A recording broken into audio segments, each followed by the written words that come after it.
Bonjour à tous, bonsoir plus exactement. Je suis à l'instant dans ma voiture et je rentre chez moi. Je dis tiens, je vais faire cette vidéo dans la voiture puisque c'est de circonstance, puisque j'ai envie de faire un petit point sur ce que j'ai observé moi par rapport à ce mouvement des Gilets jaunes. Alors si vous avez vu ma précédente vidéo, j'étais pas très chaude et même pas du tout parce que j'avais quand même très peur des violences qu'il pouvait y avoir. Alors, il y a eu des violences, mais il y en a eu moins que je pensais, et pas comme je pensais. Moi, je voyais plus des bagarres entre groupes. Il y a eu des violences, et il y en aura certainement encore, vraiment inacceptables, notamment des violences racistes, homophobes, sexistes, enfin, toutes les violences qui sont illégales dans tous les cas. Donc qu'elle soit dans le cadre d'une manifestation ou hors cadre d'une manifestation, parce qu'il y en a beaucoup de ces violences-là. Hein. À la télé, ils en parlent très peu, mais il n'y en a pas eu en proportion plus dans ces manifestations qu'il y en a d'habitude. Il y a énormément de violences racistes ou homophobes. On voit souvent des témoignages sur Internet. Donc il faut, disons, remettre les choses un peu à leur place. Alors j'ai des amis, des gens sur ma page Facebook essentiellement, qui refusent complètement de se lier à ce mouvement du fait qu'il y a des gens d'extrême droite qui participent. Alors bon, moi je fais des manifestations avec des amis, on fait des manifestations animalistes ou écologiques. Certaines des personnes qui manifestent avec nous sont France Insoumises, comme une amie et moi, Michel et moi. On porte toujours notre petit logo France Insoumise ou un truc Stop Macron. Enfin, tout le monde sait qu'on est France Insoumise, il n'y a pas de problème. On a aussi des personnes qui manifestent à nos côtés, avec qui on parle, qui sont un Rassemblement National, qui nous l'ont dit, hein, et on ne les connaît pas tous, il y en a qui ne le disent pas. Et il y a des personnes qui ne sont absolument pas politisées, qui ne votent pas. On en connaît qui ne votent pas. Donc il y a de tout.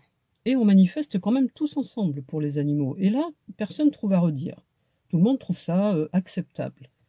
Donc, il arrive dans la vie courante, et même en manifestation, que les gens de gauche côtoient les gens d'extrême droite. Voilà, ça arrive. Alors si vous faites partie d'un club de sport, si vous faites de la randonnée par exemple, si vous faites partie, je ne sais pas, même d'un club de joueurs de cartes, vous allez vous trouver avec des gens qui n'ont rien à voir avec vous à d'autres niveaux que la chose pour laquelle vous vous rassemblez.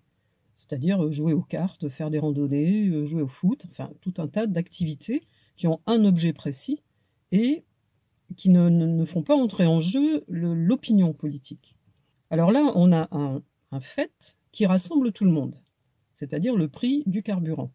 Et ça a peut-être l'air anodin, mais bon, je suis dans ma voiture, moi, justement, parce que moi, j'habite à la campagne. J'habite à 12 km de la première ville où je peux trouver tout ce qu'il faut. Il y a une petite ville plus près, mais il n'y a quasiment rien. Il y a une toute petite épicerie et je ne peux pas trouver ce qu'il me faut là-dedans, pas suffisamment. Et pareil pour les autres commerces. Donc, je suis obligé de prendre ma voiture. Encore, moi, je ne travaille plus. Mais les gens qui habitent près de chez moi, par exemple, et qui travaillent, ils sont obligés de prendre leur voiture, parce qu'ils n'ont pas même de voisins pour faire du covoiturage. C'est pas possible. Le premier covoiturage qu'ils vont faire, il est au moins à une dizaine de kilomètres, pareil. Et à condition que dans le petit village d'à côté, il y ait des gens qui travaillent au même endroit qu'eux, ce qui n'est pas forcément évident. Voilà, donc je fais partie des gens qui sont obligés de prendre une voiture. Bon, voilà, c'est comme ça. Pour tout ce qui est administratif, il faut que j'aille à Limoges. Limoges, c'est à peu près 40 km de chez moi. Admettons que je voudrais y aller en train, il y en a un qui vient juste de passer, il faudrait que je fasse quand même 12 km pour prendre le train. Donc on n'en sort pas. Voilà. Il n'y a pas du tout de bus qui partent de chez moi, il n'y en a pas, ça n'est pas possible. Voilà, encore un train qui passe. Ça, c'est la ligne Toulouse-Paris. Cette ligne-là, c'est une petite parenthèse que je fais pendant que le train passe. Là, c'est un train de voyageurs. Depuis que j'habite par ici, ça fait 3 ans, j'ai vu passer des trains de marchandises. Si j'en vois 4 ou 5 dans l'année, je vous dis bien dans l'année, c'est tout. Cette ligne, Toulouse-Paris, qui va même jusqu'en Espagne de l'autre côté, elle est presque pas utilisée. Voilà, ça c'est quelque chose qui est extrêmement dommage, et ça pourrait aider les gens à ne pas prendre leur voiture si on favorisait les lignes de chemin de fer, par exemple. Ça, c'était une petite parenthèse. Voilà, alors ce que je voulais dire, C'est que moi, j'ai fait un peu comme tout le monde, hein. Je me suis dit, je vais pas y aller parce qu'il y a des fachos et tout, mais d'abord, j'ai vu ce qui se passait sur les barrages. J'ai vu moins de violence que ce à quoi je m'attendais. Et bah, on a un but commun. C'est-à-dire tout le monde a ce but commun de dire il faut faire plier le gouvernement. Voilà. Donc un but commun, mais avec des personnes qui n'ont quelquefois rien en commun. Mais c'est pareil, comme je disais avant, pour plein d'activités. Vous pouvez travailler avec des gens qui sont absolument pas comme vous au niveau politique, que vous savez pas ce qu'ils font en dehors des journées politiques, vous savez pas s'ils vont pas faire des ratonnades ou faire la chasse aux homosexuels, par exemple. Vous en savez rien. Des fois on s'en doute, mais des fois on sait pas. Donc on les côtoie tout le temps, ces fachos, ces Front National, c'est quelquefois encore plus extrême que le Front National. Donc voilà. Alors c'est un peu ce que j'ai tiré de cette semaine, hein, puisque la semaine est quasi terminée. Moi je me suis trouvé dimanche dans un blocage Limoges Nord, donc j'ai vu comment ça se passait. J'ai un carton Stop Macron à l'arrière de ma voiture, qui se voit bien, parce que c'est un carton assez grand. J'étais sur ce barrage, j'étais avec un ami. Sans être gilets jaunes nous-mêmes, on était solidaires tous les deux. On était d'accord pour dire, bon, bah, il y a un barrage, il y a un barrage, on fait ce qu'on nous dit finalement. Hein. On ne va pas forcer le barrage, ni crier après les gens qui font barrage. Alors, moi, j'ai vu rapidement que c'était quand même des gens qui n'étaient pas des extrémistes de droite, parce que déjà par les chansons qu'ils diffusaient. C'était des chansons qu'on entendait beaucoup, nous, dans les manifestations qu'on fait régulièrement avec notamment la CGT. Donc ça, ce n'était pas des gens de droite, déjà, première chose. Ensuite, il y a un jeune homme qui est venu, qui venait un peu parler aux gens dans les voitures, un tout jeune homme, et je lui ai dit que j'avais mon petit carton Stop Macron. Il a souri, il a été voir, et il m'a fait comme ça. Donc, c'était pas non plus un extrême droite, parce que je connais des gens d'extrême droite avec qui je bois l'apéro quelquefois. Hein. On vit tous ensemble, hein, finalement. Faut pas oublier ça. On n'est pas. Si je suis au café et que je bois un apéro, il y en a, je sais très bien qu'ils sont d'extrême droite. Je leur fais la bise en arrivant et je bois l'apéro avec eux. On se rejette pas les uns les autres. On parle pas politique. Voilà. Bon, pour l'instant, moi, je n'intègre pas le mouvement. Je reste en observation. Ça me plaît bien d'observer ce mouvement pour le moment. Et je n'ai pas trouvé ma place dedans tout à fait. Donc je ne l'intègre pas, mais j'observe. Les médias mettent en avant le fait qu'il y a de moins en moins de manifestants, enfin, de personnes sur le terrain. Et peut-être que c'est vrai, mais il faut voir aussi que les gens travaillent et qu'on peut s'essouffler au bout de quelques jours en sachant que samedi, il y aura un grand rassemblement, les gens peuvent se réserver pour samedi.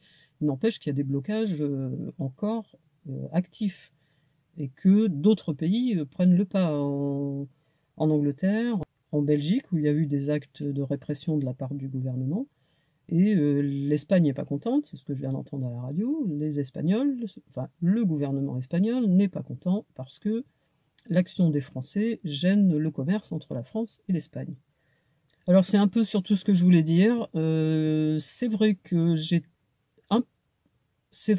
évolué par rapport à mes premières pensées. Ben, c'est normal, hein, on n'est pas obligé de rester toujours sur la même position exactement. J'ai quand même vu des choses qui se sont passées. J'ai pu observer des choses. J'ai pu observer les médias. Je pense qu'il y a manipulation, mais elle n'est pas tout à fait comme je la pensais au départ. Pour moi, je pensais au départ que les médias favorisaient cette manifestation. Ils l'ont favorisée, ils en ont parlé pendant des temps et des temps, donc ils l'ont favorisée. Et s'ils l'ont favorisée, c'est qu'ils avaient des raisons, ou une raison. Laquelle exactement? Pour moi, c'était essentiellement de favoriser le mouvement en pensant qu'il allait s'essouffler, et ensuite de dire, bah, vous voyez, il n'y a plus rien à faire, on ne peut pas aller contre Macron, on ne peut rien faire, quel que soit le mouvement, même s'il est citoyen, il n'y a rien qui se passera et vous serez obligé de plier, c'est pas le gouvernement qui pliera. Moi, j'avais cette idée en tête au départ. Alors maintenant, peut-être qu'ils avaient cette idée en tête, les médias, mais j'ai l'impression que si c'est ce qu'ils voulaient, c'est un peu loupé. Parce qu'il y a tout un tas de petits mouvements qui se greffent, notamment les avocats, les infirmières, les ambulanciers, les pompiers, même les policiers qui sont pour beaucoup plutôt favorables au mouvement. Je ne parle pas des CRS, hein, des policiers. Par exemple, le barrage où je me suis trouvé bloqué à Limoges, il y avait des policiers et le jeune homme à qui j'ai parlé m'a dit « Les policiers, ils sont avec nous, c'est pas comme à Paris ». Textuellement, c'est ce qu'il m'a dit. Donc voilà.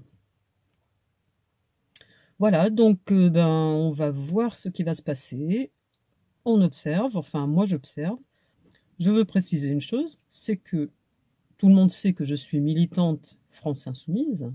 D'ailleurs, mon avatar le dit clairement.